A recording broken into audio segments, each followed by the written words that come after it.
Worldwide Sports here. We're talking Carolina Panthers. Let's start off with the bad. Let's get the bad out the way. The bad thing, they gave out one of the worst free agent contracts this offseason, signing tackle Ryan Khalil to a 5-year, $55 million contract. Now, the contract might realistically end up being a 1-year, $13 plus million deal or a 2-year, $25 million plus deal. But either way, they drastically overpaid for a guy coming off an injury-plagued season where he only played 2 games for the Vikings last year. Now, let's get to the good. The Panthers did a couple of things this offseason that I really liked. First off, they made a smart, low-radar trade and sending Coney Ely to the Patriots. I like this trade because they signed Julius Peppers, and they have a deep rotation at defensive end with Charles Johnson, Mario Addison, now Peppers, Wes Horton, Deshaun Hall, who they drafted in the third round. Another offseason addition I like is bringing back Captain Mutterland. Now, Captain Mutterland should come in and solidify their nickel position. When healthy, the Carolina defense should be one of the top 10 in the league. They boast the best defensive tackle duo with K'Wan Short and Star Latulier. They have a deep rotation at defensive end.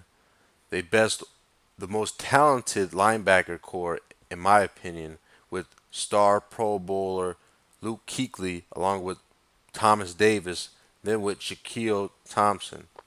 Now, in the secondary is where they're a little weak at. They have new defensive coordinator Steve Willis stepping in, taking the place of Sean McDermott. The Carolina defense, which has been strong in year past, took a step back last year, ranking 26th overall, allowing 25 plus points a game. Now, this may be due to some injuries they sustained to Luke Kuechly and other players. On the bright side, they did finish second in the league with sacks, with 47 total. Now, let's go back and take a look at the draft. With their first round pick in 8 overall, the Panthers selected the versatile running back Christian McCaffrey. This was a surprising move to me, as Malik Hooker was still on the board, and I was certain that the Panthers would grab him to solidify that secondary. He might be able to fill a lot of holes for the Panthers. He's one player, but he can do so many things. He adds speed. He can play the slot. He can return kicks. He's also a change of pace back with Jonathan Stewart, the big bruiser, still back there. In the second round, the Panthers selected Curtis Samuel out of Ohio State. Now, this continued the theme of the draft for the Panthers. They wanted to surround Cam with offensive weapons. And with the first 2 picks, they added some speed.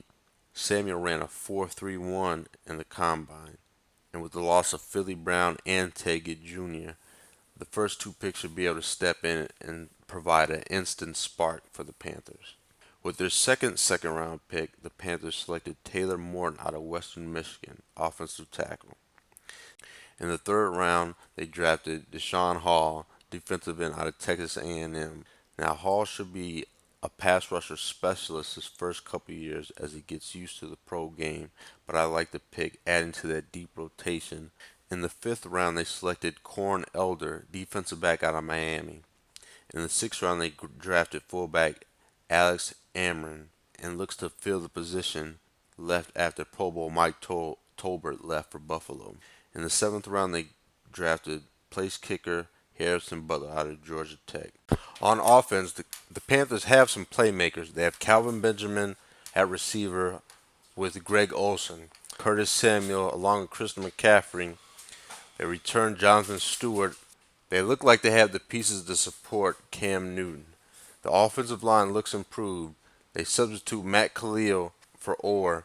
They still have Andrew Norwell. They have Ryan Khalil. They have Trey Turner, one of the best guards in the league. This Carolina offense needs to be more productive this year. The majority of the season is going to come down to how Cam Newton performs. Their star quarterback and former MVP is coming off probably the worst year of his career with a 54 total QBR rating. Cam did pass for over 3,500 yards last year. It's going to be up to Cam to get them over the hump if they want to compete for a playoff position this year. If Carolina can stay healthy, they should be a fringe playoff team in the NFC. All right, guys, Worldwide Sports, we're out. This has been a Worldwide Sports production.